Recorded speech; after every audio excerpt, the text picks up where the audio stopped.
Buenas tardes a todos. Gracias por la asistencia a esta capacitación virtual e híbrida. Esperemos que sea de provecho. Gracias también a la disponibilidad del Ministerio de Comercio e Industria, la oficina del Códex, que nos traen esta información que es vital para las agroindustrias. Bienvenidos, arrancamos. Buen día, mi nombre es Catrín Valdés, jefa del Departamento de Capacitación de la Dirección de Agroindustrias. Este año, a través de la gestión del licenciado Morán Velázquez, que es nuestro director en esta gestión, más que nada estamos buscando recuperar esa capacitación hacia el sector agroindustrial, tratando de captar personas que no conocen el Ministerio de Desarrollo Agropecuario. El Ministerio ofrece un montón de servicios al sector agroindustrial y al sector agro como tal. Esto nos da la oportunidad de poder apoyarles y poder brindarles la oportunidad de conocer todo lo que les ofrece el ministerio. Cuenta con diferentes direcciones nacionales que son las que manejan a nivel nacional todos los programas que ofrece el ministerio. Allí bajamos a las direcciones regionales, las agencias que son las que recolectan toda la información y son los que están día a día con ustedes. Toda esta información que recogen las agencias, que es como cada distrito tiene una agencia, suben la información a las coordinaciones regionales y estas coordinaciones ofrecen esa información a las direcciones nacionales, que entonces ahí es donde identificamos las necesidades que existen en el sector. La Dirección de Agroindustria cuenta con 10 regionales, que en este caso serían las provincias, desde Darién, Bocas del Toro, tenemos Chiriquí, Veraguas,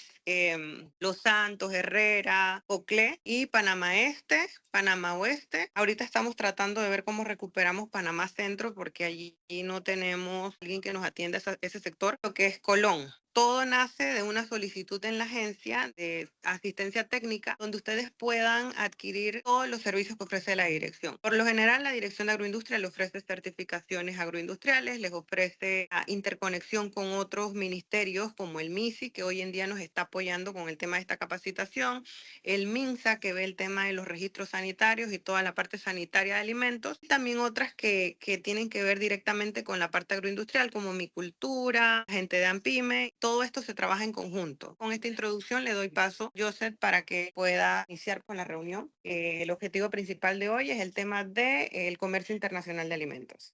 Muchísimas gracias por la oportunidad y bueno, más que nada poder hoy conversar con ustedes acerca de la gestión que hace de manera importante el Ministerio de Comercio e Industria en relación a ese soporte técnico, a ese soporte normativo en relación al comercio internacional de alimentos.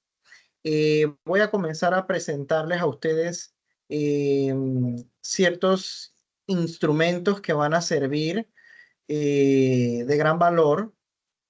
Vamos a hablar hoy sobre la legislación y la regulación en las cadenas de suministro y ese impacto que tenemos en relación a la seguridad alimentaria. Primero, quien les habla, Joseph Gallardo, soy ingeniero en alimentos del Ministerio de Comercio e Industria. Actualmente cuento con varias especialidades, pues para soportar todo el trabajo que se hace en relación a la parte alimentaria.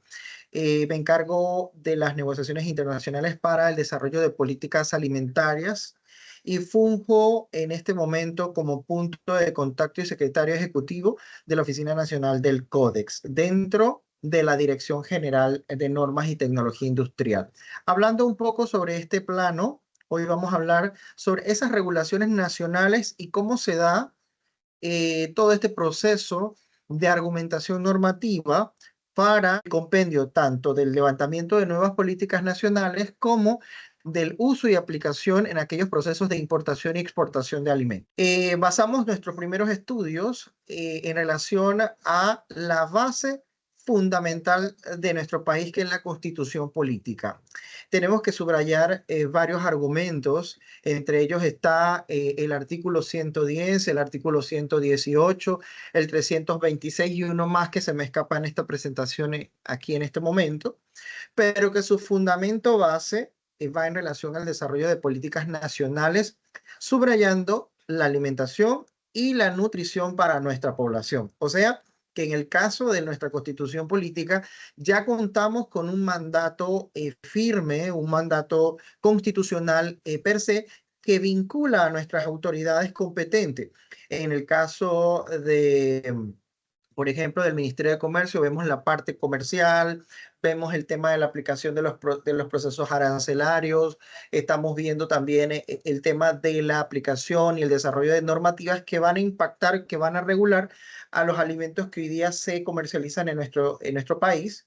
Y adicional a eso, también van a ser vínculo necesario en el respaldo de las composiciones jurídicas para el proceso comercial nacional.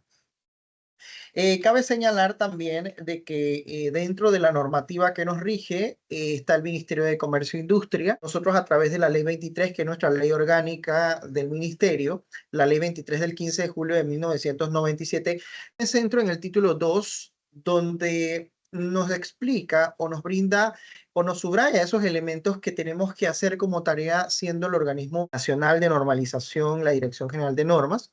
Nuestra tarea base está en la formulación de normas, reglamentos y tenemos una tarea adicional que es la certificación de productos. Y si ustedes antes recordaran un poquito, hacemos remembranza de lo que ocurrió antes, hace muchos años atrás, porque esta ley viene de 1997, también teníamos la parte de la metrología, que es lo que hoy día nosotros conocemos como el Consejo Nacional de Metrología o CENAMEP, que está ubicado en las zonas de Ciudad del Saber. Cabe mencionar también que hoy día también tenemos agregado a esta ley, que no está escrito como tal, pero sí es una tarea adicional que emana dentro de nuestras tareas diarias en la formulación de reglamentaciones técnicas en el sector de la región de Centroamérica. Aquí en la parte inferior de la diapositiva ustedes verán una pirámide que tiene varios colores, pero que la explicación base de este argumento jurídico explica que nuestra Constitución está justamente en la cima de la pirámide, que es el tono rojo que estamos viendo en este momento. Debajo está el tono, la parte naranja, que vienen siendo todos los acuerdos internacionales que el país ha suscrito. Llámense los acuerdos TLC, los TPC, como le conocemos, aquellos acuerdos internacionales de cooperación técnica, y debajo viene entonces en tono amarillo todo lo que serían las leyes formuladas en la Asamblea Legislativa. ¿Por qué lo menciono? Porque al país, al suscribirse a acuerdos internacionales, ya sea en el ámbito alimentario, en el ámbito del agro, en el ámbito de la salud pública o en el ámbito político, la Constitución señala de que tenemos que acatar las promesas que ya ha hecho el país en relación a esos acuerdos internacionales, incluso caen sobre nuestra propia legislación pues, nacional. Eso en relación al compendio dogmático que tendría la pirámide principal de prevalencia jurídica. Debajo de ella viene lo que hoy conocemos como la parte de las resoluciones, perdón, decretos, luego reglamentos, luego normativas, que están casi prácticamente en la base de la pirámide, que no dejan de tener importancia, pero están vinculadas en ese comportamiento jerárquico jurídico, que es lo que explicamos en relación a el comportamiento de las normas a nivel internacional. Hablando de manera normativa, en esa línea, vemos que mediante la ley número 26 del 17 de abril del 2013, Panamá se incorpora ya de manera oficial a la región de Centroamérica, pero no es hasta el 6 de mayo del año 2013 cuando comienza ese proceso.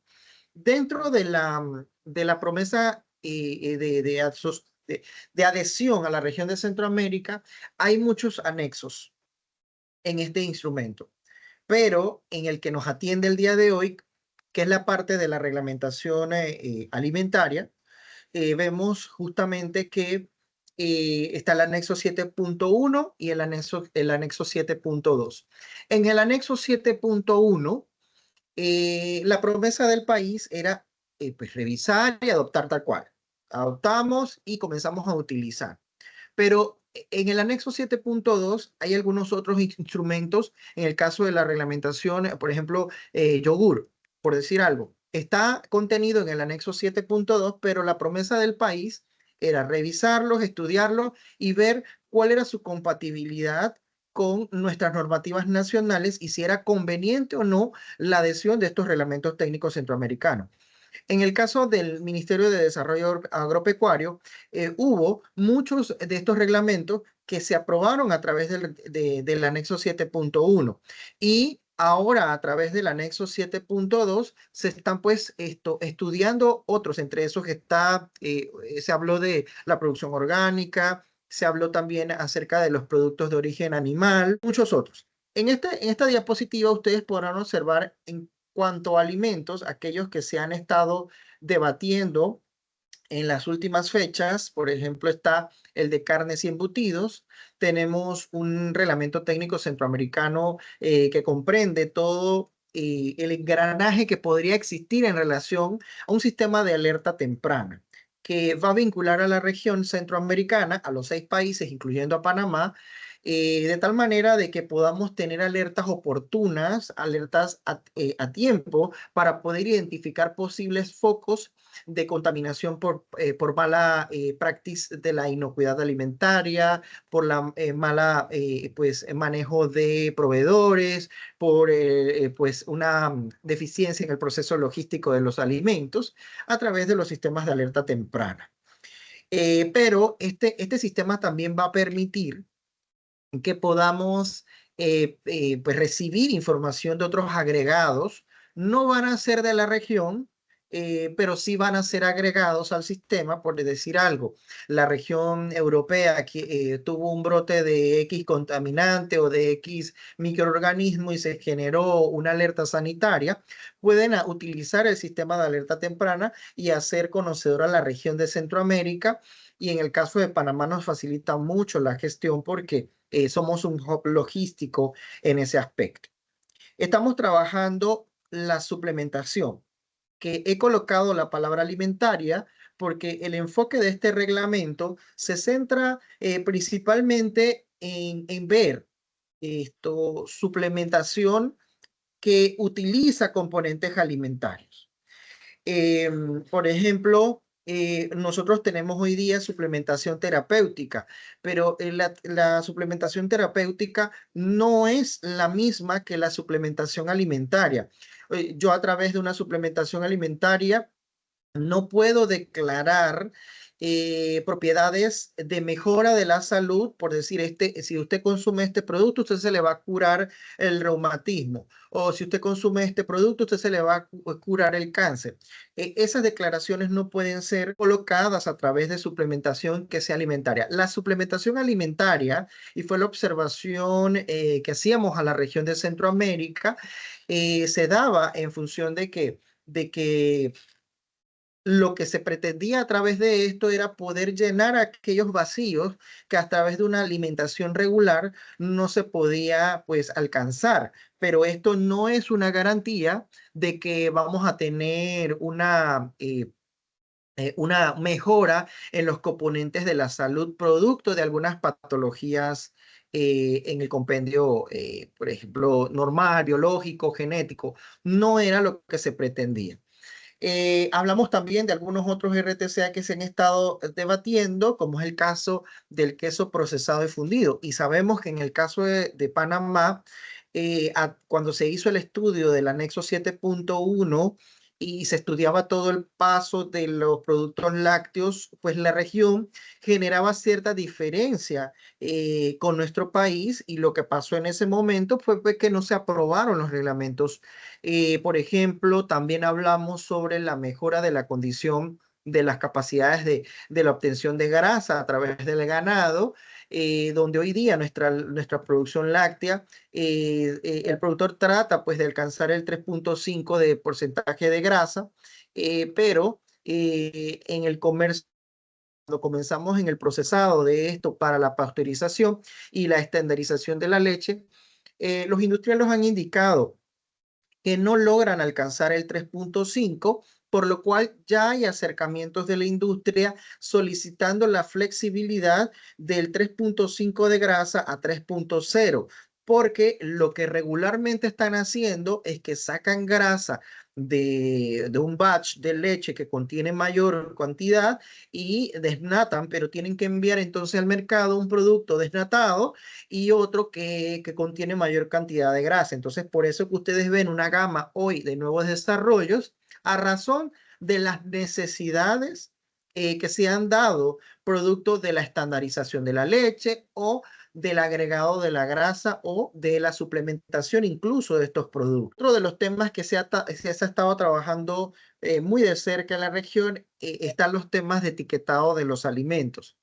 Y el tema del etiquetado vincula muy grandemente al comercio internacional de alimentos, precisamente porque tiene que ver con la regulación hacia lo que obtendrá entonces el consumidor en su hogar. Lo que va a escoger el consumidor va a ser, en este caso, el etiquetado, una herramienta para poder escoger saludablemente y poder entonces llevar a su mesa un producto que le va a servir de una manera más eficiente, va a suplir sus necesidades. ¿Qué pasa con el etiquetado? Nosotros tenemos que estar muy claros de que para tener una ley de etiquetado, que dicho sea de paso, Panamá carece en este momento de una ley de etiquetado, pues nosotros tendríamos que adoptar la base del proceso normativo. Y esa normatividad está enfocada a la parte del etiquetado general a través de la resolución 437 del 28 de diciembre de 2018, y la digo de esa manera porque la utilizamos con mucha frecuencia. En el artículo 21 habla de que el país, en ausencia de una normativa nacional que se haya pues no desarrollado, se debe utilizar alguna normativa de referencia internacional, como es el caso del Codex Alimentarius, como es el caso de la International Standard, que es la ISO, o normativas de referencia pues local, como hablamos en el caso de los RTCA, si se llegan a adoptar o si estamos en un proceso de adopción. ¿Qué pasa después del etiquetado general? Lo recomendable es que existan pues otros tipos de etiquetados, como es el etiquetado nutricional, que es el que regula pues la tabla nutricional que aparece en todos nuestros productos y que nos hemos encontrado, y con esto no estoy señalando de una ocurrencia per se de ninguna empresa, pero sí nos hemos encontrado con situaciones, por ejemplo, donde la empresa pues lleva en su proceso de registro sanitario una tabla nutricional y resulta que la tabla nutricional en este momento no es obligatoria declararla en el producto. Pero ellos quieren colocar una tabla nutricional porque el consumidor hoy día lo exige, el consumidor lee, el consumidor se está empapando sobre las situaciones de ciencia. Sin embargo, utilizan plataformas, software y no llevan el proceso correctamente de análisis cual y cuantitativo a través de un laboratorio para conocer también el análisis proximal de cada uno de los componentes que están formulados los alimentos en este momento. Entonces nos encontramos con esas disyuntivas y el Ministerio de Salud también se ha encontrado con ciertas situaciones que no cumplen. Entonces el comerciante opta por no colocar el etiquetado nutricional. Entonces, noten ustedes que ahora esto se convierte en una nueva necesidad de capacitación para nuestros empresarios y productores para que vean que también el etiquetado nutricional es una parte importante.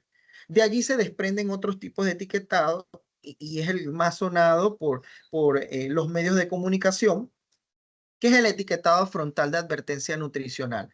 Y en esa línea nos encontramos también con que qué tan conveniente resulta para nosotros poder tener un etiquetado nutricional de advertencia.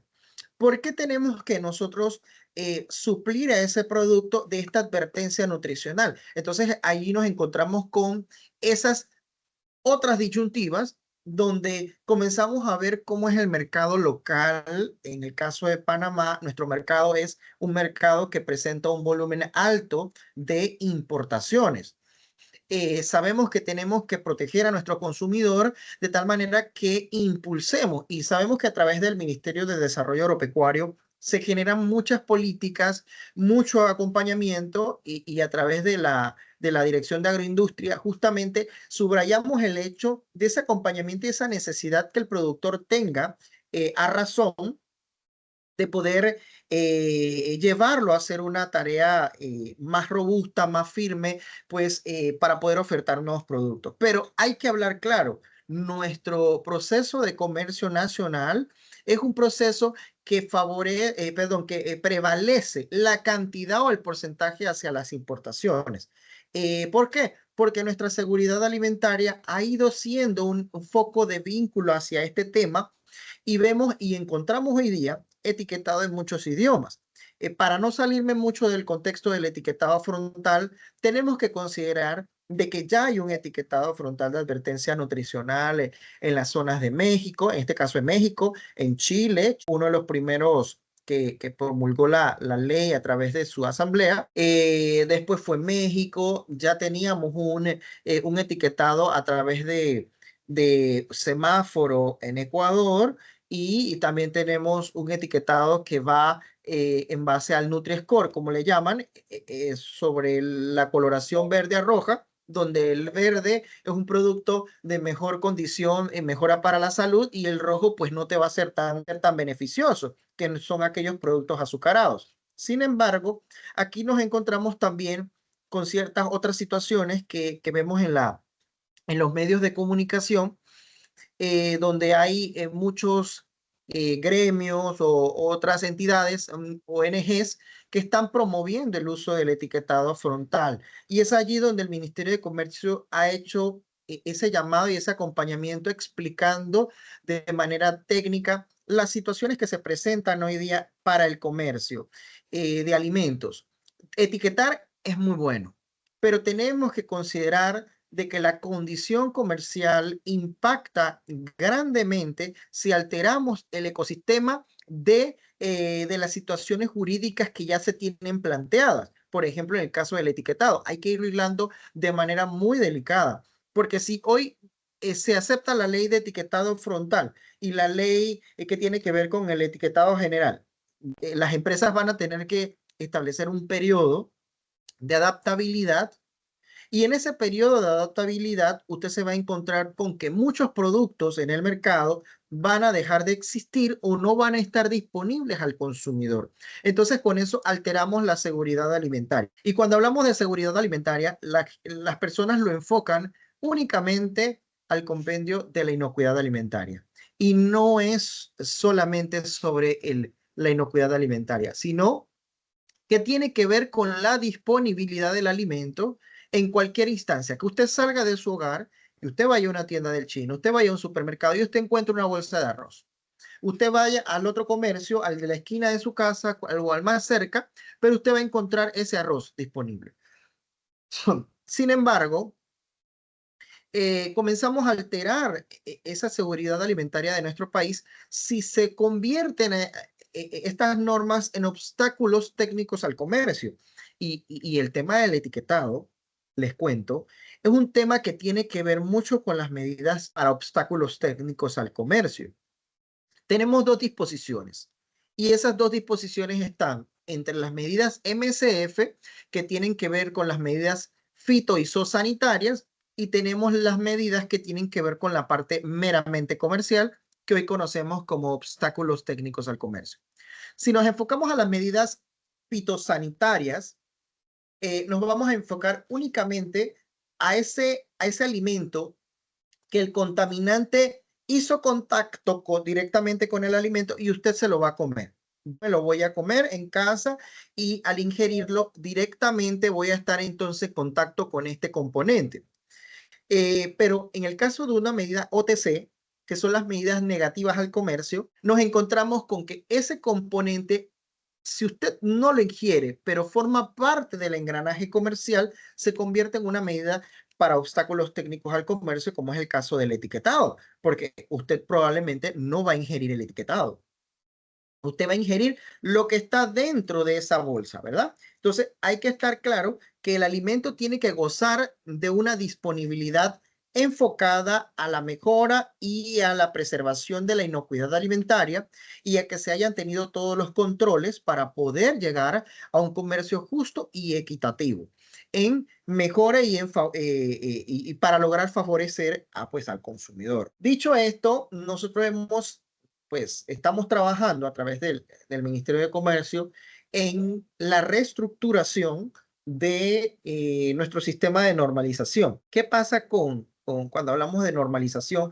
Y muchos de ustedes conocen las famosas normas de Gente y Copanit. ¿Qué pasaba cuando hablamos de Copanit?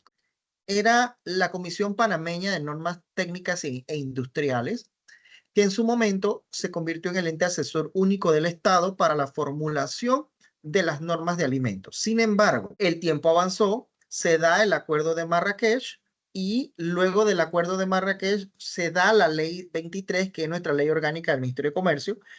Se dice a través de estos acuerdos que el país tenía que tener una estructura para el tratamiento de los procesos normativos de alimentos.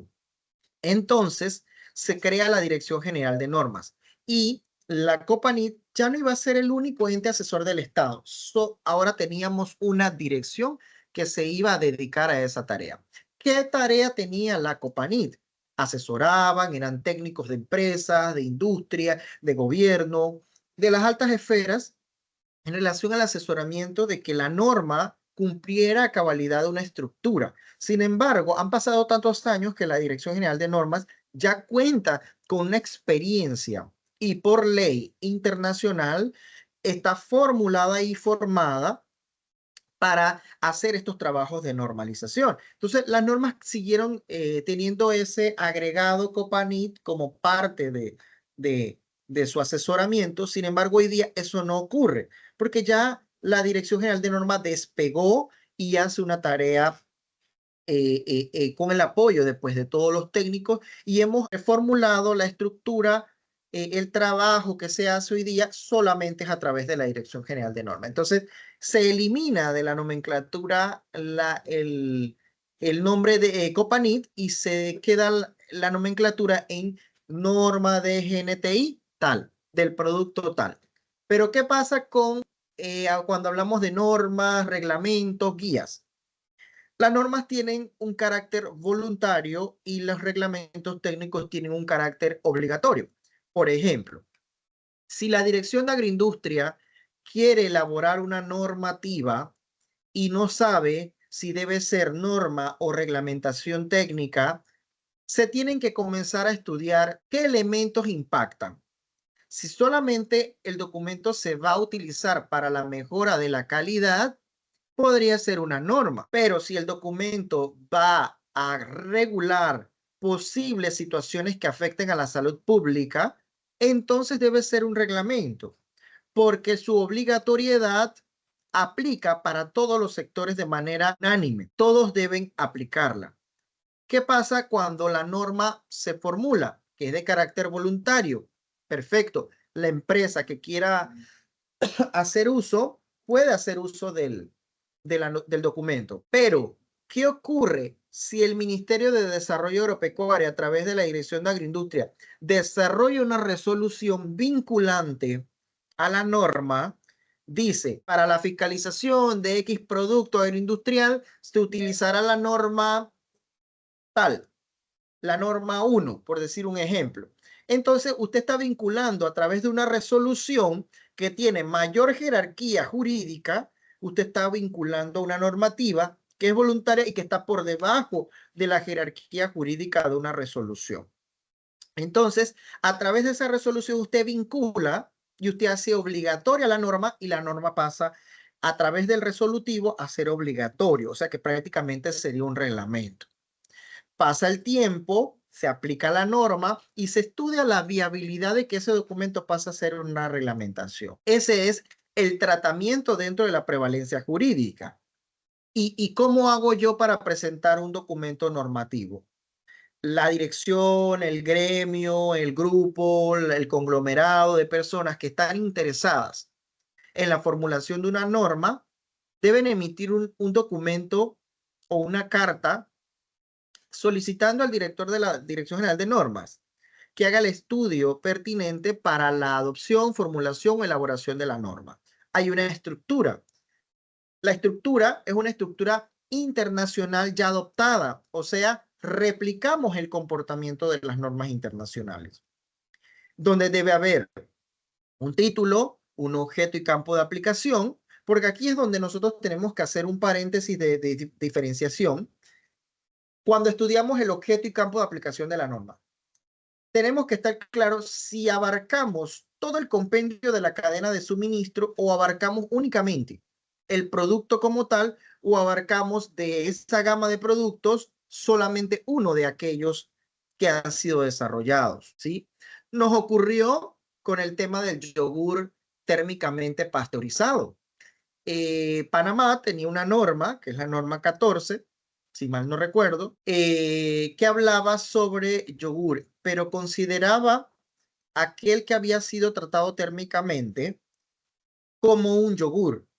Pero a través del estudio normativo con la región de Centroamérica, los países decían, no, espérate, pero es que esta norma, el alcance es hasta aquí, hasta que yo inoculo el producto. Esta norma solo va a regular la calidad de este producto. Hasta allí llega la norma. Lo que va de ahí en adelante debe ser regulado de otra manera. Entonces, se elimina ese componente de la norma y vean ustedes hasta dónde llega el alcance de la norma. Hasta que el producto haya sido inoculado, fermentado y envasado. Hasta ahí. No se le aplica un proceso adicional de calor. Entonces, a ese nuevo producto se le podía llamar todo menos yogur. Vean ustedes en pantalla cuáles son esos subcomités que hemos creado, reorganizado.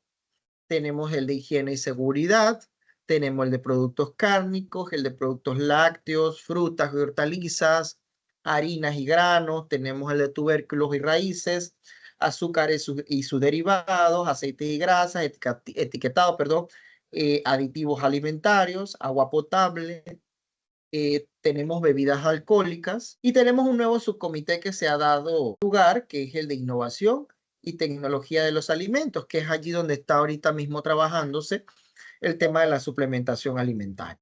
Estos subcomités que antes se hacían comité para todas las cosas, se han centralizado en un solo tema, de tal manera de que todos los productos que sean de ese rubro se puedan canalizar y estudiar por los expertos. Entonces, en el caso del Ministerio de Desarrollo Agropecuario, se envió nota por parte del Ministerio de Comercio solicitando pues que todos los expertos que tengan que ver con la materia o las materias aquí presentadas puedan ser vinculados a la formulación de estas normativas y puedan hacer sus apoyos técnicos. Eso sin desmeritar que la acción tenga que ir a lo interno de su ministerio y si usted no es conocedor de un tema que se está debatiendo, usted puede hacer las interconsultas a través de su institución, de tal manera de que pueda aportar técnicamente y científicamente esos componentes que van a formar parte de la norma. Sobre el compendio normativo internacional y hablamos del Codex Alimentarius. Hablemos un poco sobre qué es el Codex Alimentarius. El Codex Alimentarius es el órgano auxiliar de la FAO y la OMS que se encarga únicamente del estudio de la normalización para la parte de la calidad de los productos y que incluye regulaciones sanitarias muy puntuales como son los límites máximos de residuos de medicamentos, de residuos de plaguicidas.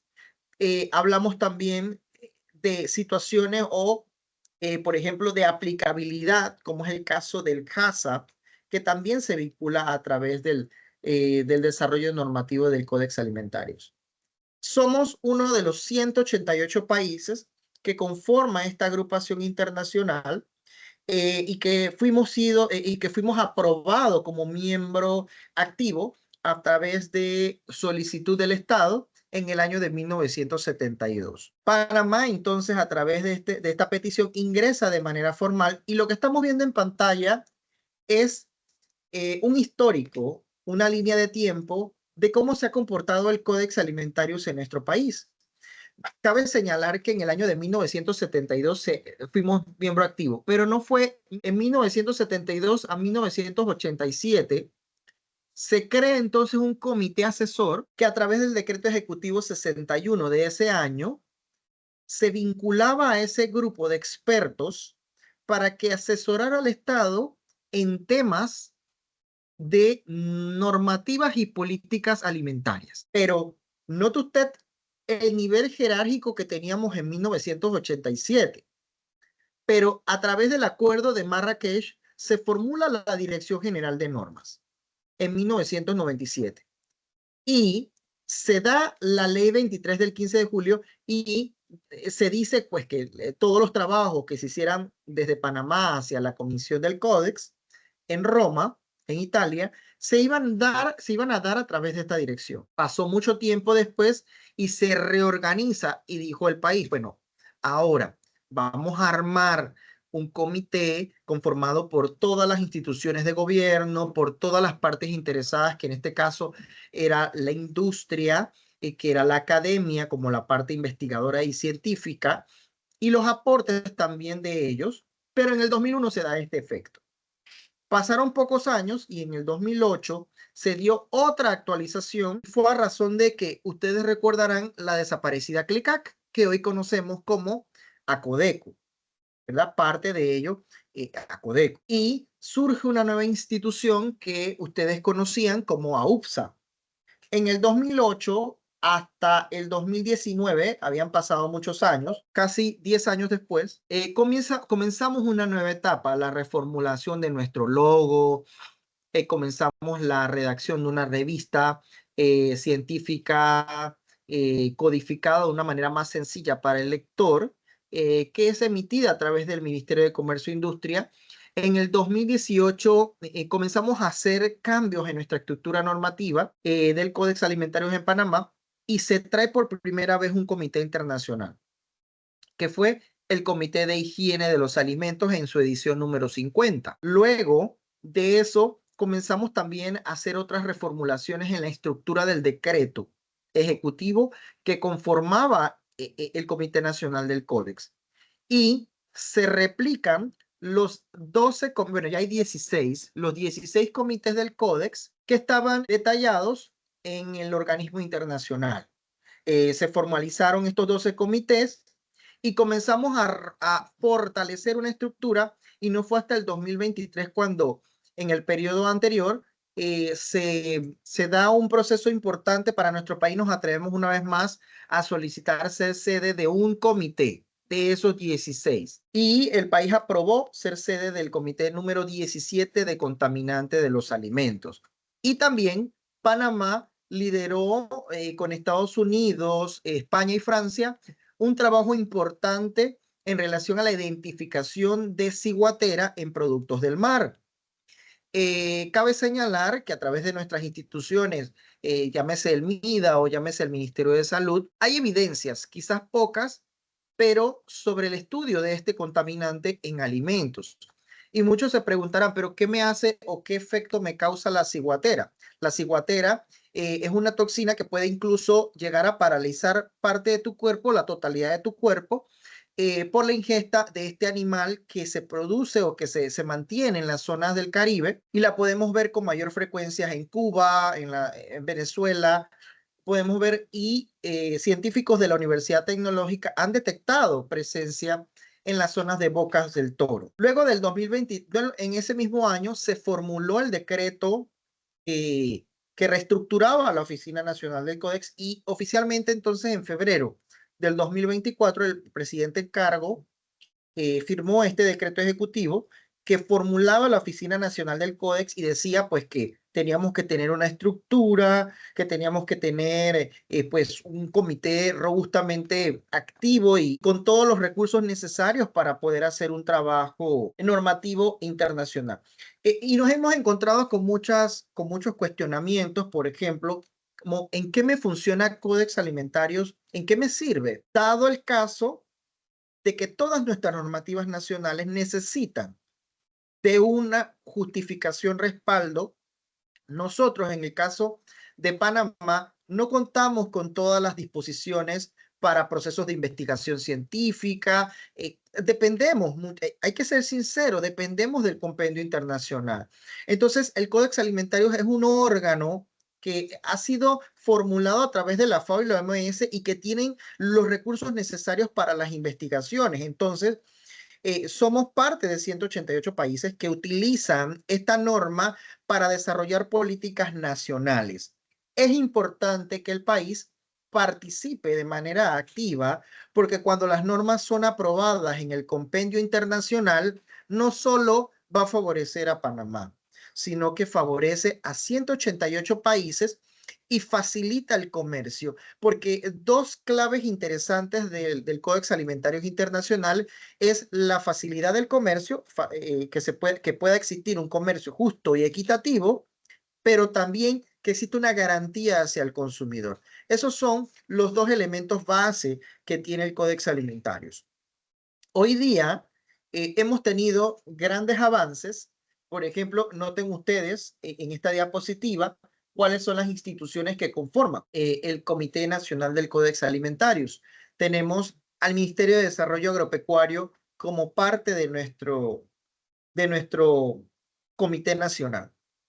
Un comité que se ha ido fortaleciendo y que las personas que están en esta agrupación invierten ad honorem mucho tiempo, mucha dedicación, su experiencia técnica y científica para vertir contenido que va a ser aportado en las diferentes reuniones internacionales, y que muchos dirán, bueno, es que cuando tú vas a una conferencia internacional, eh, te vas a sentar y a ver qué pasa. No, señores, aquí se discuten temas científicos y técnicos muy fuertes, muy contundentes, que afectan de manera directa a nuestro país, porque nos hemos encontrado en la práctica que cuando elaboramos normativas nacionales, vemos que colocamos ciertos criterios técnicos apegados a nuestra realidad y que muchas veces carecen de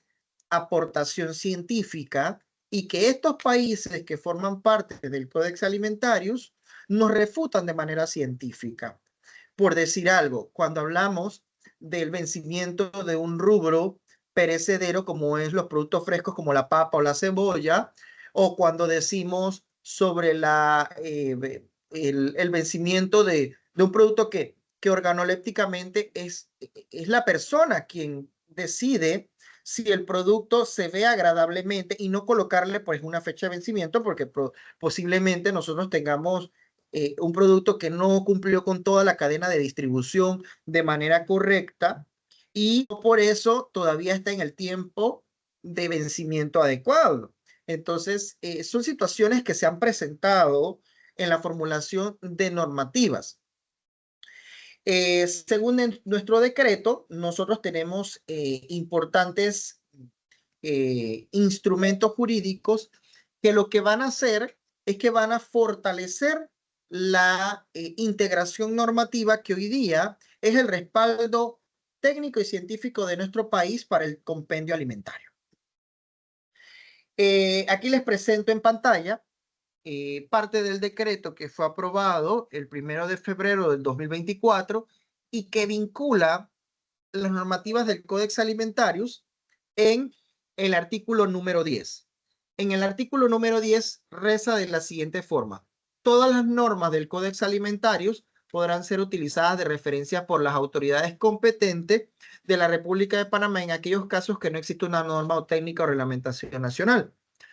¿Qué pasa con esto? Que incluso el Ministerio de Desarrollo Agropecuario solicita, obviamente, esta norma, pero puede hacer uso de este decreto para utilizar normativas de referencia, ya sean para compendio de estudios de calidad de algún producto que usted esté desarrollando y que la norma no haya sido aprobada en el país, pero posterior a eso, iniciar un proceso de adopción normativo en ese aspecto. Y en esta siguiente diapositiva, el decreto ejecutivo que les mencionaba del Ministerio de Salud, donde detalla en el artículo 21, entonces, cuál es la argumentación jurídica para hacer uso de normativas para procesos de registro sanitario, para el proceso de inspección de planta, que tienen que ver con muchas de estas. Cabe señalar de aquellos logros importantes que hemos alcanzado en relación a Codex Alimentarius en nuestro país, que impactan grandemente a nuestro comercio.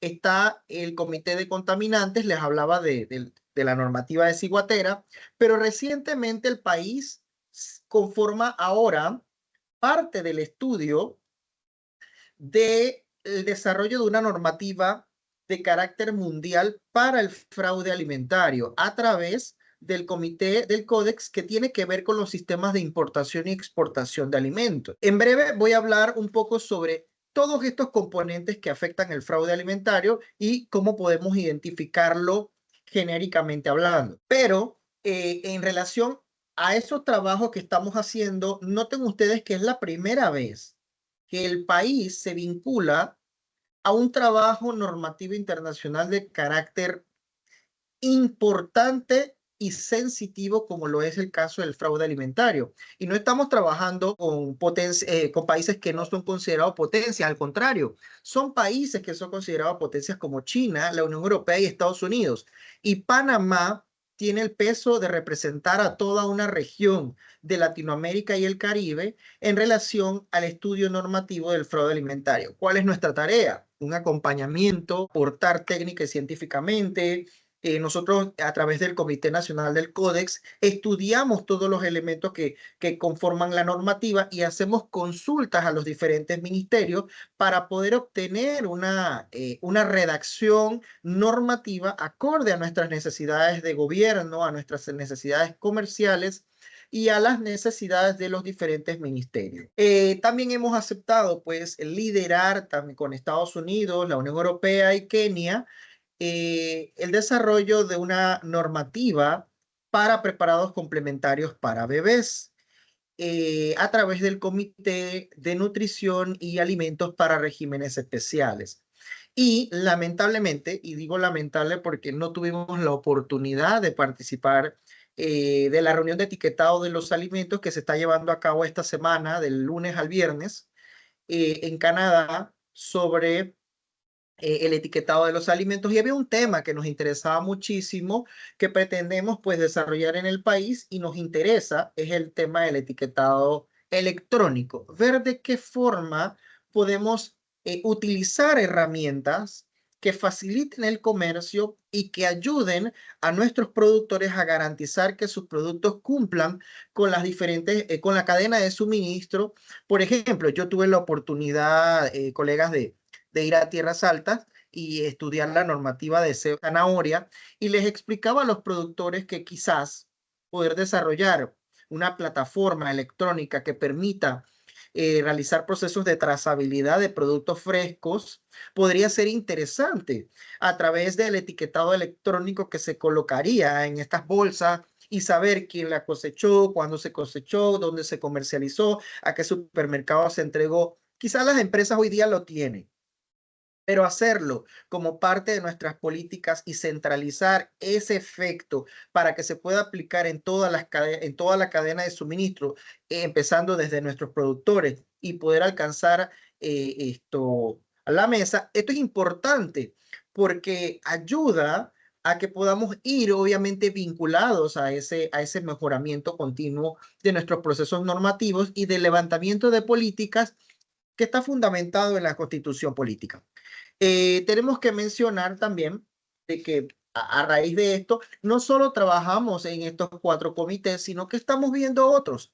Entre ellos está el comité de especias, tenemos el comité que tiene que ver con residuos de medicamentos veterinarios, plaguicidas en alimentos, que es liderado por el Ministerio de Desarrollo Agropecuario.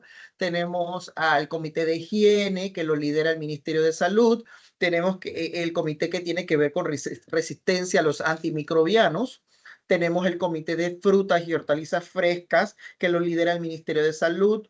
Tenemos el comité de aceites y grasas, el comité que tiene que ver con métodos de análisis y toma de muestras, que lo lidera la Universidad de Panamá. Tenemos el comité de aditivos alimentarios, que lo lidera el Ministerio de Salud. Y tenemos el comité, por ejemplo, de principios generales, que es toda la estructura organizativa del Codex Alimentarius, que es liderado por el Ministerio de Comercio e Industria. Cabe señalar de que entre estos comités, por ejemplo, el de importación y exportación lo lidera el Ministerio de Salud en conjunto con el Ministerio de Comercio e Industria. El de contaminante de alimentos lo lidera el Ministerio de Salud, Comercio. El de Nutrición y Regímenes Especiales lo lidera el Ministerio de Comercio e Industria por ser parte del compendio del etiquetado. y el comité de etiquetado lo lidera el Ministerio de Comercio e Industria en conjunto con la ACODECO para ver los temas del etiquetado de los alimentos. Aquí pues presentamos algunas reuniones que tenemos a metas cumplir. Por ejemplo, ya cumplimos la de higiene de los alimentos y la de contaminantes en el 2024. Pero para este 2027 esperamos tener la presencia del Comité de Nutrición, que dicho sea de paso, ya en el mes de octubre se pudo negociar con Alemania para poder traerlo para esta época en la sesión número 46. Y tenemos a futuro poder desarrollar el comité sobre etiquetado de los alimentos en nuestro país. Esas son parte de nuestras proyecciones que hacemos o tenemos dentro del Comité Nacional del Códex. Aquí pues un visible de cómo se ve nuestra revista. Puedes también a través del Ministerio de Desarrollo Agropecuario desarrollar instrumentos como estos, o si ya lo tienen. Pero, ¿qué hacemos a través de esta revista? A través de esta revista decodificamos la información técnica y científica y la llevamos a un lenguaje más sencillo, de tal manera de que el lector encuentre una información que es complicada muchas veces de leer desde el ámbito normativo, pero de una manera más sencilla, que la persona pueda comprender lo que se le está brindando, y de esa manera estamos educando a nuestra población. La hacemos de manera digital y la permeamos a través de nuestros miembros del Comité Nacional del Códex, y que posiblemente a ustedes les ha llegado a sus dispositivos, a sus correos, este instrumento que se viene desarrollando desde el 2020. También tenemos que hablar de aquellas normativas que no son códex, pero que sí forman parte de nuestro compendio normativo, que es las normativas de la ISO. Estamos muy de cerca trabajando, viendo y monitoreando todo lo referente a test, los productos, como en este caso los temas de microbiología, alimentos para animales, análisis sensorial, el café, sistemas de gestión de seguridad y la pérdida de desperdicios alimentarios en la ISO. Y todos esos que no están subrayados, encerrados en círculo, es porque ya hay un desarrollo en el Códex Alimentarios. Y para que no haya duplicidad de normatividad, pues estamos enfocados únicamente en aquellos que no están desarrollados en. Ahora, hablando de la parte normativa, porque más tarde, y espero no nos alcance el tiempo, vamos a ver una estructura de la parte normativa, cómo la formulamos, pero antes de esto tenemos que poner en práctica en nuestro diario cómo aplicamos estas normativas, cómo lo podemos ver en nuestro entorno regular de nuestro trabajo. Las nuevas corrientes alimentarias están basadas en el desarrollo de aplicaciones como, por ejemplo, la biotecnología de los alimentos. Hablamos de la impresión de alimentos 3D, el cultivo celular, alimentos personalizados basados en el mejoramiento de ADN. Y yo les comentaba en varias presentaciones que hemos tenido con relación a este tema sobre, cuando estaba en primaria, escuchaba mucho sobre el desarrollo de los productos transgénicos, y ustedes que son del Ministerio de Desarrollo Agropecuario podrán con mayor propiedad poder subrayar todo ese avance, todo ese mejoramiento de la semilla, todo ese mejoramiento del grano, que hoy día el país ha invertido mucho dinero en poder pues colocar este tipo de alimentos en nuestro país. Pero no podemos dejar de lado el avance de las nuevas tecnologías, que muchas veces es satanizado por el desconocimiento de la ciencia, por aquellas personas o aquellas instituciones que desconocen el principio de la ciencia.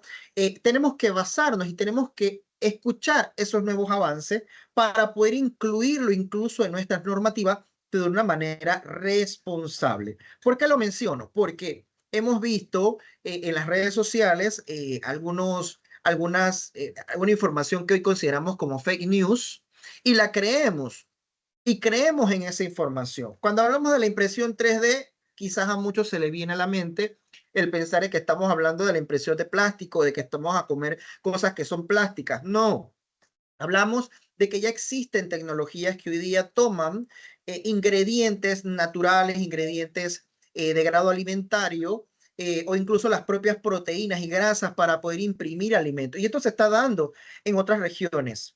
Se está dando en regiones y hay que hablar sobre este tema porque son normativas que en su momento van a ser desarrolladas para regular el mercado de los alimentos. Cuando hablamos de la modificación genética para el mejoramiento de los nutrientes, eso lo estamos haciendo hoy día.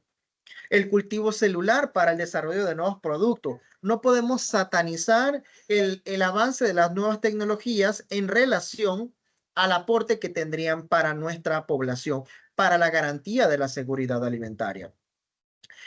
Vimos en redes sociales algunas personas que decían que si ponías el arroz a cocinar o a fuego directo, se calcinaba, se ponía de color oscuro y la persona decía, es que es plástico, pero esta persona desconoce del principio de ciencia y de los componentes orgánicos que están conformando el arroz. Y obviamente íbamos a tener en presencia de calor, aparición de componentes que se generaban a razón del calcinado del producto en tono oscuro. Entonces, comenzamos obviamente a no educar a la población de manera adecuada, pero es parte de nuestro compromiso como instituciones de gobierno poder llevar esa información de una manera clara a nuestra población, a nuestros consumidores. Cabe señalar que cuando hablamos de tecnologías alimentarias, esto no es algo nuevo. La agricultura tradicional desde el inicio ya traía consigo desarrollos tecnológicos que hoy día hemos ido perfeccionando desde la Revolución Verde en la década de 1940 en adelante. Hablamos de la ingeniería genética y la biotecnología en el siglo XX, cuando ya se hablaba sobre este avance y se hablaba de la fermentación, se descubrieron nuevos alimentos. Son tecnologías que hoy día hemos ido mejorando y que a la actualidad hablamos de tecnologías emergentes. Son nuevos desarrollos que buscan apoyar a la alta demanda de consumo alimentario que tenemos en nuestra población mundial. La tendencia hoy día, y lo que hoy escuchamos a la FAO, la OMS, es comer productos naturales. Pero ¿qué hacemos con la alta demanda de nuevas necesidades? De la suplementación alimentaria, del término que mal utilizado se ve generado a nivel internacional sobre los alimentos que son ultra procesados. Entonces, son terminologías que todavía no alcanzan llegar a un consenso y poder llevarlo obviamente a esta parte de unificar un criterio para las necesidades alimentarias. Noten ustedes algunos ejemplos, sin más decir, necesidades de regulación. Carnes, lácteos, alimentos de origen cultivado, marino cultivado, ingredientes derivados de la fermentación. Ya hay alimentación en relación a insectos comestibles que aportan gran contenido de proteína, la impresión 3D de alimentos o proteínas alternativas de origen vegetal, y otros, por ejemplo, como algas marinas, microalgas, que se van agregando a los desarrollos de nuevos productos y que requieren una regulación normativa clara y que requieren una normalización que pueda permitir al consumidor tener una garantía de su consumo. En el caso de Panamá, vuelvo y repito lo que decíamos al inicio, tenemos una prevalencia importante a la importación de productos, dado que el panameño está acostumbrado a consumir diferentes gamas de productos, diferentes tipos. Tenemos una multiculturalidad de nuestro país. No solo comemos arroz con pollo, comemos arroz chino, comemos arroz de otro tipo, comemos diferentes platillos que requieren de una multiculturalidad, incluso en la parte alimentaria. Entonces, esto forma parte de nuestros retos aquí y a futuro, poder respaldarlo con normativas que puedan llenar esos vacíos en su momento. Sí. Ajá. Perdón. Ajá. Ok. Luego de esto, hablamos también sobre seguridad y regulación, pues más que nada, esos organismos, aquellos organismos que están dedicados hoy día al mejoramiento de estas formulaciones, como la FAO y la OMS, que pues invierten muchísimo dinero en poder hacer investigaciones de carácter científico para la formulación de normas alimentarias. Cuando nos sentamos a formular una norma en el Codex Alimentarius, no solamente escuchamos a los países, tenemos subórganos internacionales como la FAO, la OMS o el JECFA, que tiene que ver con aditivos alimentarios, o el GEMRA, que tiene que ver con residuos de plaguicidas, o aquellos que tienen que ver con etiquetado, aquellos que tienen que ver con el ambiente, aquellos que tienen que ver con el bienestar animal, para la formulación de una normativa que pueda tener esa connotación completa. Y dentro de nuestras regulaciones complementarias, quería mencionarlo, yo lo mencioné al inicio, sobre el etiquetado frontal de advertencia. Tenemos que saber de que todo lo que le brindes al consumidor no es negativo. Todo lo que le brindes al consumidor es positivo. Lo que tenemos que hacer es hilar de una manera coherente, delicada, sin rasgarnos las vestiduras y tener fanatismo por las cosas que tienen que darse en su tiempo correcto. Por ejemplo, en el caso del etiquetado, nosotros nos hemos encontrado con situaciones que han pasado en México, situaciones que se han dado en Chile. Imagínense si el etiquetado frontal de advertencia se aprueba mañana. Nosotros tendríamos que comprar solamente en aquellos países donde la formulación es para poder colocar estos etiquetados, rombos, hexágono, pentágono, octágono, como se le pueda llamar, cumpla con nuestros perfiles nutricionales para poder realizar los cálculos necesarios y ser considerado, porque podríamos entrar en una contradicción cuando en un país se considera un perfil nutricional que no es compatible con el de otro país. Entonces, este es un elemento que se convierte claramente en un obstáculo técnico al comercio. Y aquí pongo algunos ejemplos, algunos desarrollos que ya se han dado en el mundo. Por ejemplo, en México ya lo vimos, tenemos en Perú, en Chile, en Ecuador, que tenemos el semáforo, en Argentina, que ya aprobaron en el 2022, en Uruguay, ¿sí? Y dado de esto, siguiendo un poco sobre esta parte, nos encontramos con tantas cosas en el mercado, señores, que cabe señalar el estudio amplio que se está llevando en relación al fraude alimentario. Todas esas adulteraciones que se le hace al producto, que si nos ponemos a ver, viendo el avance tecnológico, viendo aquellas empresas que compiten de manera desleal, que no tienen un código de ética marcado, hay que señalar cuáles son esas desafortunadas prácticas. Está la falsificación del etiquetado, tenemos las declaraciones engañosas, aquellas que te dicen que es una cosa, pero cuando usted lo prueba o lo consume, no te va a aportar eso. La omisión de ingredientes críticos. Hoy día nos encontramos con industrias, y esto no es que estoy señalando a ninguna, sino que sí nos hemos encontrado en el mercado, aquellas que todavía nos preguntan si incluir un ingrediente es necesario o no, y le preguntamos, ¿le hace daño? ¿Por qué no lo quiere poner? ¿Es algo que podría la persona no consumir su producto? Pero la normativa dice que si el ingrediente en su formulación tiene menos del 5%, no es necesario, se puede agregar. Pero si es un alérgeno, hay que declararlo. Hay que declarar el alérgeno que aparece en la norma 1 del Códex. Omisión de ingredientes críticos, no incluir ingredientes que puedan ser potencialmente dañinos para la población. Etiquetado incorrecto de origen, decir que usted lo compró de Costa Rica, lo trajo aquí y lo envasó aquí, ya es panameño. No. Tiene que haber una transformación, tiene que haber una transformación y haber sido considerado en ese proceso de importación a ese producto como una materia prima. Existen dos clases de fraude alimentario. Está el fraude alimentario intencionado, aquella empresa, aquella institución, aquella persona, aquel ente comercial que quiere obtener una ganancia económica producto de ese alimento, de ese producto que está ofertando al consumidor. Pero está el fraude involuntario, donde quizás, pongo este ejemplo siempre clásico, donde quizás el operario se equivocó y agregó otra cosa. ¿Y qué pasó? Un nuevo alimento.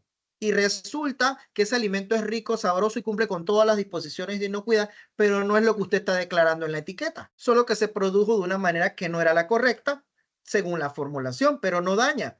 Pero decir que no es, pero está bueno, también es un fraude, también se considera fraude alimentario. El fraude alimentario puede ser nocivo para la salud, ya lo sabemos, es cierto.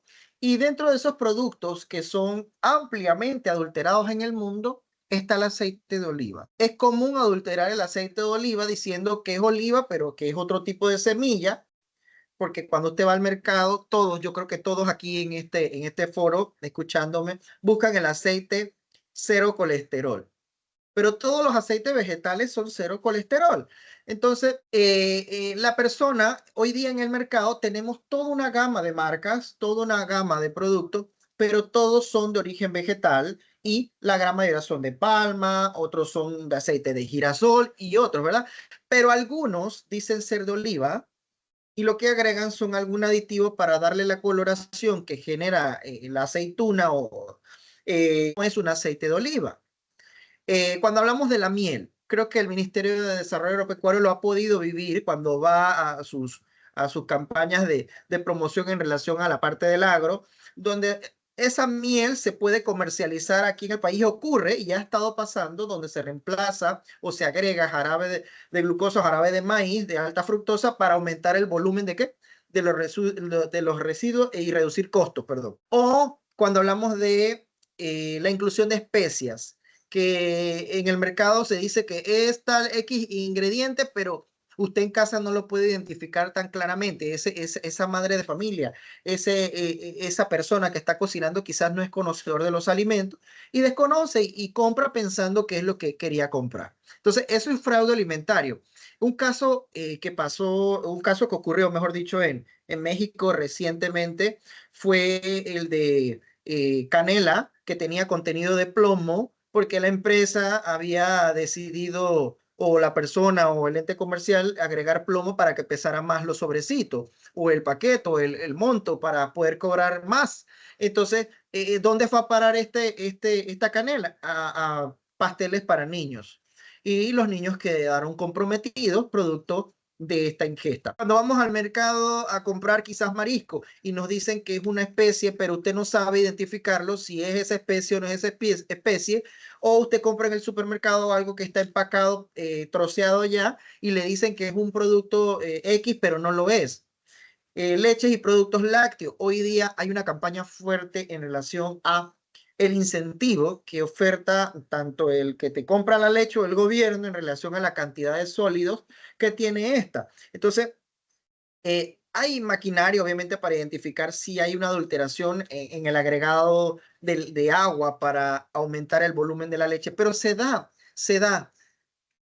Como también hay otras personas, otras empresas, otros comerciantes que no lo hacen de esa forma y que lo hacen correctamente. Eso hay que subrayarlo. Pero también esto ha sido foco de atención cuando hablamos de vinos y licores, café, jugos y bebidas. Productos orgánicos que dicen ser orgánicos, pero no lo son. En el caso del Ministerio de Desarrollo Agropecuario, sabemos de que ustedes tienen una fuerte atención en relación a la tramitación de productos orgánicos y a lo que consideran y certifican son fincas certificadas como de producción orgánica. Bueno, aquí una gráfica del incumplimiento. No solamente se ve fraude alimentario en la parte del alimento, sino también en la documentación. Cuando usted va a realizar un proceso de importación de alimento o exportación de alimento y decir o enviar una documentación falsa que pues indique que estamos llevando un producto que no lo es, eso también se considera un fraude.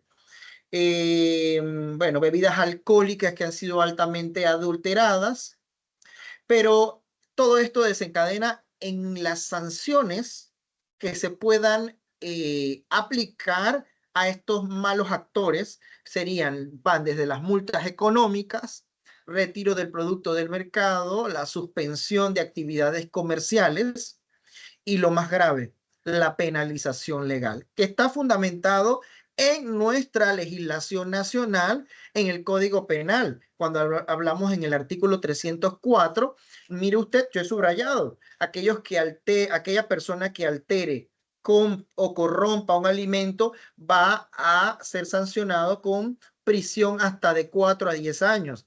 Aquella persona que ofrezca, vende, entregue o diga o cualquier título un alimento y esté mal o genere algo y sea nocivo, altere ese permiso, va a gozar de prisión de 3 a 6 años. Y aquella persona que incluso cause la muerte, también va a ser sancionado con 6 a 12 años de cárcel si incumple, obviamente, en esta política que ya nuestro Estado panameño lo tiene a través del Código Penal de la República de Panamá en relación a los delitos contra la salud pública consagrados en los artículos 304, 305 y 306.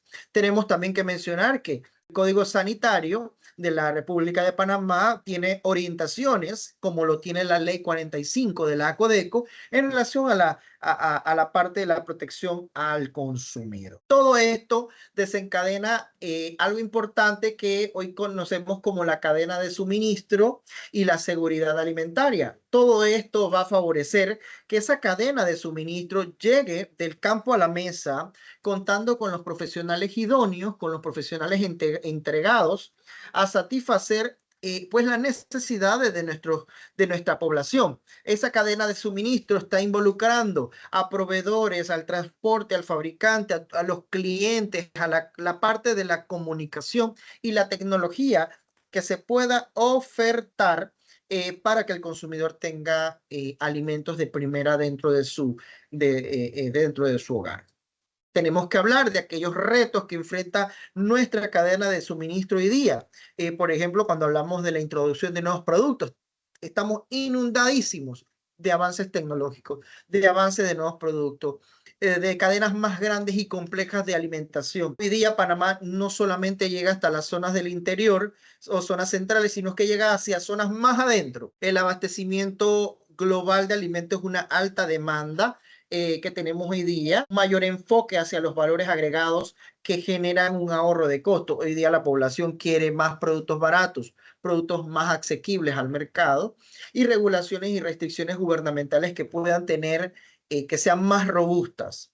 El aumento a la conciencia verde, los acuerdos multilaterales y binacionales. En el caso de Panamá, nosotros contamos con muchos acuerdos internacionales que favorecen a los países y obviamente también a nosotros en relación a qué podemos nosotros comprar en un momento dado. Y aquí hago una separación importante porque cuando hablamos de los TLC, TPC, nosotros decimos, bueno, ok, creemos que a la hora de firmar un acuerdo internacional es que eso se tiene que dar todos los días. No, el acuerdo internacional se da en función, así en menos palabras, en relación a que si el país se queda sin abastecimiento de un producto, pueda comercializar con estos países de una manera abierta, como poder comprar durante el año aquellos productos que se puedan generar. Bueno, cabe señalar que hoy tenemos algunas irregularidades en relación a nuestra cadena de suministro, como son los desastres naturales, las guerras en otros países o incluso afectaciones a la salud pública, como lo es en la parte de la salud pública. Permítame un momento.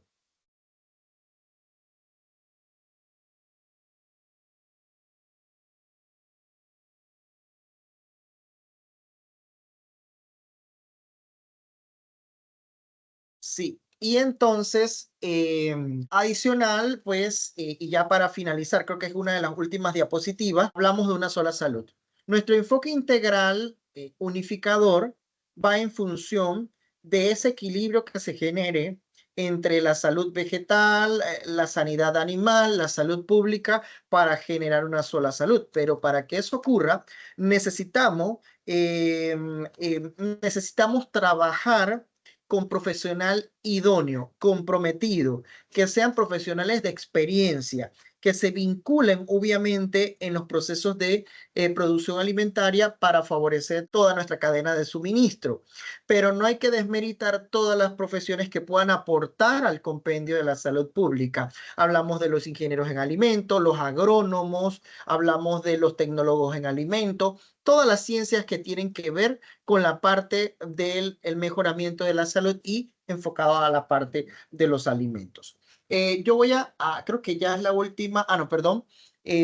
Aquí nosotros vemos un diagrama de cuáles son esas normativas internacionales que desembocan justamente en el apoyo de nuestras normas nacionales. Las normativas de Codex son 80% están contenidas en nuestra normativa nacional y 10% en las normativas ISO del contenido de los RTCA también de alimentos, que son parte estructural de nuestras normas. Yo solamente déjenme dejar de presentar aquí para mostrarles una parte de la plataforma del Ministerio de Comercio e Industria. Permítanme, voy a mostrarles. Creo que sí estamos viendo. Esta es nuestra plataforma del MISI y vamos a tener en esta plataforma el catálogo de normas, tanto el catálogo de los reglamentos, ¿sí? Por ejemplo, si usted busca alimentos, aquí va a encontrar, no están cargados todos porque estamos todavía haciendo un trabajo de colgado de las mismas, pero va a encontrar también el catálogo de normas, el reglamentos técnicos centroamericanos, reglamentos, cuando usted le da clic, usted va a poder encontrar los textos y protocolos de anexo a la parte comercial, los instrumentos jurídicos a los cuales se ha adherido Panamá y el listado de los RTCA, por ejemplo, vigentes para nuestro país. Si yo coloco alimentos, por ejemplo, tenemos, si usted quiere ver la norma de leche y productos nata en polvo, usted le da clic y usted va a encontrar la gaceta completa del documento normativo, su estructura genérica. Y nos vamos entonces, si seguimos navegando en la plataforma, vamos a encontrar aquellos servicios que realiza la dirección. Por ejemplo, nosotros tenemos la certificación de productos de calidad, no alimentarios en este momento, pero sí, por ejemplo, para la parte industrial, que cumplen con normativas en el caso de la ISO. Ahora me voy a la plataforma del Códex Alimentarios y entramos a esta plataforma base central de nosotros y vamos a ver una serie de pestañas. Estas pestañas tienen un valor muy importante para el compendio de las normativas nacionales en el caso de los textos, normas oficiales. Si yo le doy clic a normas oficiales, vamos a encontrar todas las normativas oficiales del Códex con su fecha última de modificación, y si usted le da clic a la zona donde tiene que ver en el idioma español, usted va a ver que se le va a desplegar entonces la norma. Esta que estamos viendo en pantalla es la norma sobre etiquetado de los alimentos. Esta es la norma de etiquetado de los alimentos y pues va a generar o va a tener la estructura va a estar consagrada en relación a una estructura internacional. Primero, el campo de aplicación, como les comentaba, las definiciones, vamos a tener entonces después de las definiciones todo lo que es el contenido de la misma, el etiquetado obligatorio, los parámetros de calidad, la vigilancia y verificación y obviamente las sanciones que aplicaríamos en ese efecto. Por ejemplo, también les voy a mostrar a ustedes aquí si nosotros traemos la norma internacional a una norma nacional. Esta ha sido una norma que me ha pedido el Ministerio de Desarrollo Agropecuario, que he estructurado de una manera sencilla para que la puedan después, posteriormente, analizar, pero vean de manera práctica cómo está estructurada un documento normativo desde el objeto y campo de aplicación, las definiciones que va a tener el producto y los requisitos de calidad, porque a través de las normas y reglamentos regulamos la calidad del producto, así como aquellos requisitos, por ejemplo, de muestreo, rotulado y envasado, y vamos formulando. Todavía faltan algunas cosas que colocar, pero esta es la estructura normativa que hoy día conocemos. Entonces, puedo finalizar mencionándoles estimados colegas, compañeros, que pues gracias por la oportunidad de poder compartirles un poco sobre ese trabajo que hacemos desde el Ministerio de Comercio e Industria, subrayando también ese valor agregado y ad honorem que hacen muchos de ustedes que conforman tanto la estructura Codex como la estructura nacional de los comités, y que a través de los procesos comerciales, en el caso de llegar a exportar un alimento, siempre vamos a vincular la normativa nacional en cumplimiento en nuestro país. O sea, la norma aplica para Panamá como aplica a cualquier otro país de manera equitativa, ¿sí? Y si una empresa quiere comercializar con otro país, esta empresa debe investigar cuáles son las normativas que se generan en ese otro país para poder entonces comercializar. ¿Por qué lo digo?